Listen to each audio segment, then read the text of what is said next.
I used to think that the Progressive Party was the party of empathy, compassion, progress, wanting to help those in need, and morals. But over time, I started to see a lot of contradictions and cracks.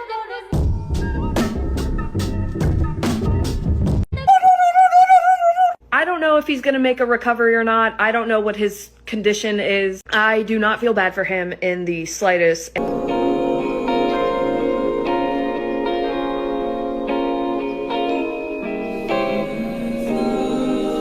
What gender do you think I am? I would assume you're female. Yeah, so you're making assumptions. Yes. I identify as non-binary. I don't, respectfully, it doesn't matter. It does matter. Now, actually. let me ask you this. What pronoun should I use? You should use they, them pronouns. So you saying that you And what if I don't? me, What if I don't? If you don't, I would consider that disrespectful, and that's actually an act of violence to misgender a trans It's an person act of or- violence. I grew up being extremely drawn to what progressivism was supposed to be. I'm a minority. My dad's schizophrenic. He's homeless. My mom's an immigrant. She built an entire life for herself, and she didn't even speak English when she came here. I saw being a progressive and a leftist as a moral framework that just made sense. But over the past few years, I've really started to see that so many things are just not adding up. The left has become a party of complete hypocrisy. People that I thought respected me and saw me as an equal showed me their true colors, that they either treat me as something special or as a stereotype, that they will quickly use my race against me.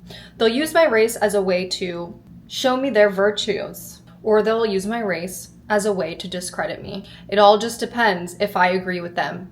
I'm very familiar with Charlie Kirk's videos on YouTube. I watched a lot of his long form content. I was not really a everyday TikTok user, so I wasn't consuming a lot of the clip videos. I was viewing more of the actual 2+ hour long videos. And I made a video about the problem with people thinking that their opinions can be objectively true, while other people's opinions can be objectively evil. And ultimately, I said that I hope that Charlie Kirk rests in peace, and that he was somebody who engaged in debate with people that disagreed with him.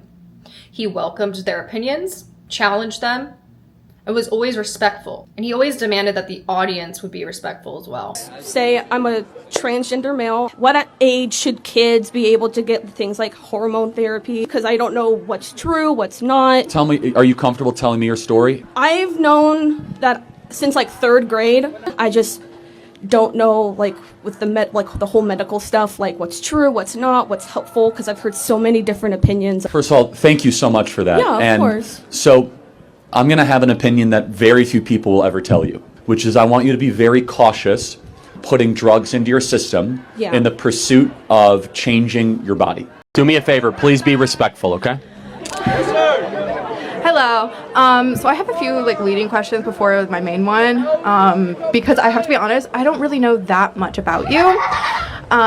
So would you say that you're very religious? I am religious. However, every one of my political positions is defensible from a non-religious perspective. Okay, great. When I posted this video, it turned out that I had quite a few leftist subscribers that harbored a lot of this hypocrisy. They were calling me a model minority. They were claiming that, oh, I must be just a DEI hire. My job and my credential has nothing to do with the fact that I might just be an intelligent person. It must just have to do with the fact that I'm a minority. People also dismissed me, saying that I was narrow-minded, that I can't be very smart, that for an Asian woman, I really tolerate a lot of misogyny and racism. And this really feeds into my first thought that liberals and the left are becoming the new elites that think that there should be a class divide. It used to be conservatives that acted as though they were morally superior, preaching religion, family values.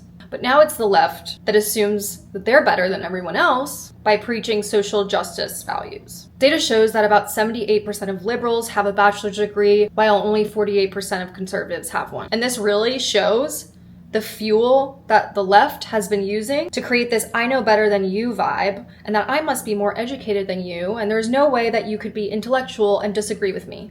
I've seen so many liberals in real life and online mock conservatives for being uneducated. This moral high ground is not the truth. It's classism. Using education to dismiss others in itself is so hypocritical, considering a lot of the educational initiatives, including affirmative action, that the left pushes for. The things that I've seen in my real life, just to be anecdotal for a minute, have been just as crazy. I've had self-proclaimed socialist friends, I live in New York City, say things to me like, I knew you were only half Asian when I met you because you were hot.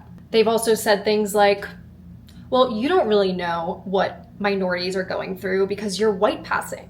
From self-proclaimed socialists, extremely left-leaning white people, by the way. And something that I also want to address, especially after I posted my video about Charlie Kirk, it wasn't even really about him.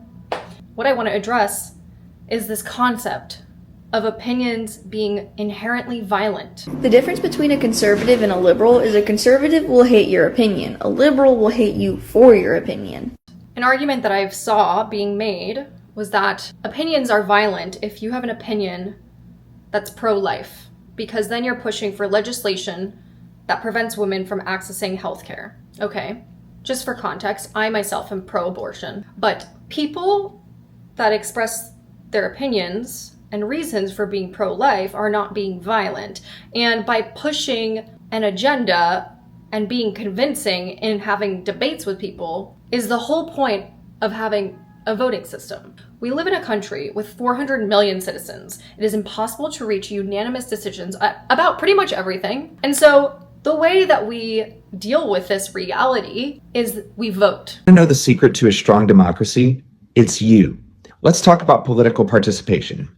Political participation means getting involved in activities such as voting, attending rallies, contacting your elected officials, or volunteering for campaigns. Every time you participate, you're making sure your voice is heard in shaping the policies that affect your life. Whether it's voting in local elections or joining a political movement, your participation can help keep democracy healthy.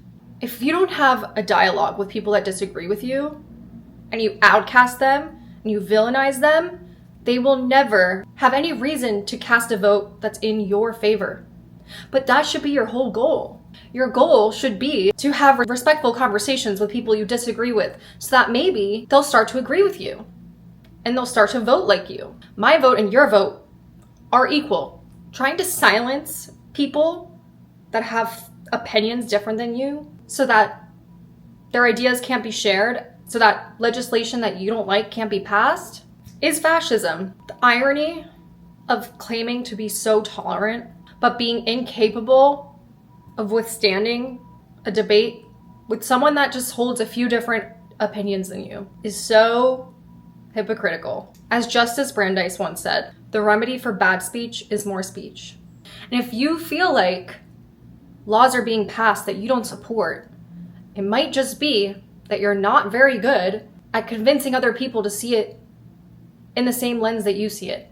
So I have seen this hypocrisy up close and online, with people accepting me as a minority until I disagree with them and then using it against me to discredit me. I've seen people wanting to censor opinions, talk down on Christianity, and for context, I'm agnostic. But I see so many people saying, oh, it's just the dumb Christians.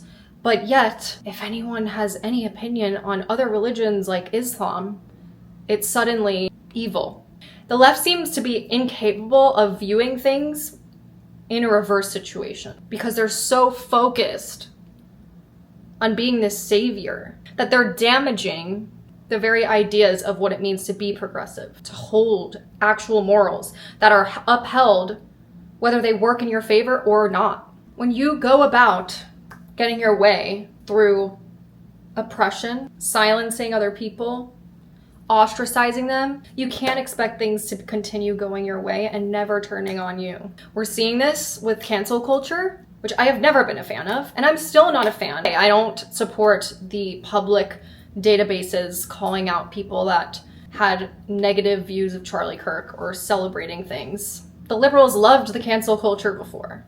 And you can't seem to foresee that when you enact new rules that work in your favor, those rules can be reapplied in the future, and they might not really work in your favor anymore.